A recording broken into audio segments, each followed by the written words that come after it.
इस हफ्ते doctrine and कवेनेंट्स की पढ़ाई में आपका स्वागत है। मैं सेक्शन 49 और 50 की तरफ बढ़ता हूं।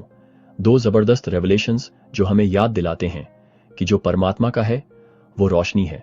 प्रभु हमारा अच्छा चरवाहा हमें प्यार से भ्रम और झूठी आत्माओं से दूर और सच्चाई, स्पष्टता और दिव्य प्रकाश की ओर ले जाता है। सेक्शन 49 में प्रभु उन लोगों से सीधे बात करते हैं जो लीमन कॉपली की तरह चर्च में तो शामिल हो गए थे लेकिन अभी भी अपनी पुरानी मान्यताओं को पकड़े हुए थे, जिसमें शेकर विचार भी शामिल था कि शादी गलत है और क्राइस्ट पहले ही वापस आ चुके हैं। प्रभु ने इन गलत फहमियों को धीरे से सुधारा। वर्सेस 15 से 17 में वो फिर से पुष्टि करते हैं कि शादी परमात्मा का आदेश है और यह उनकी अनंत योजना के लिए जरूरी है। उन्होंने यह भी स्पष्ट किया कि उनका दूसरा आगमन अभी भविष्य में है और वो स्वर्ग में चढ़ने के समान ही वापस लौटेंगे। ये सेक्शन हमें याद दिलाता है कि प्रभु हमसे वहीं मिलते हैं जहां हम होते हैं।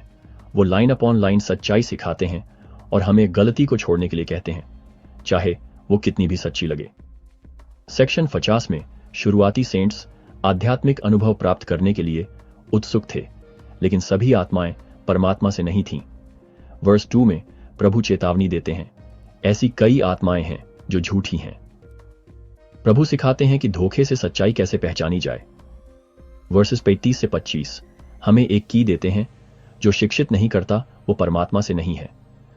अगर कुछ प्रकाश, शांति और समझ लाता है तो यह उनसे है। अगर यह हमारे दिमाग को भ्रमित या अंधेरा करता है तो यह उनसे नहीं है। हम शुरुआती सेंट्स की तरह शोर और धोखे से भरे समय में जीते हैं। ये वर्सेस हमें यह मापने में मदद करते हैं कि क्या हमारे अनुभव और इंप्रेशंस वास्तव में हमें क्राइस्ट के करीब लाते हैं। उद्धारकर्ता प्यार और आश्वासन के साथ समाप्त करते हैं। वर्स 44 में वो घोषित करते हैं, मैं तुम्हारे बीच में हूं और मैं अच्छा चरवाहा हूं। वो हमें अपने छोटे बच्चे कहते हैं और हमें याद दिलाते हैं कि हमें अनुग्रह और सच्चाई में बढ़ना चाहिए। उस समय के बारे में सोचें जब प्रभु ने आपको धैर्यपूर्वक सिखाया या आपको आध्यात्मिक भ्रम से बाहर निकाला। उनका प्रकाश कभी जबरदस्ती नहीं करता। वो आमंत्रित करते हैं, प्रबुद्ध करते हैं और प्यार से आगे बढ़ाते हैं। सेक्शंस 49 और 50 हमें दिखाते हैं कि क्राइस्ट सिर्फ हमारी आस्था से ज्यादा चाहते हैं। वो भ्रम को सच्चाई से, गलती को स्पष्टता से और अंधेरे को प्रकाश से बदलना चाहते हैं। आइए उनके जरिए सच्चाई की तलाश जारी रखें और दूसरों के साथ उनका प्रकाश साझा करें।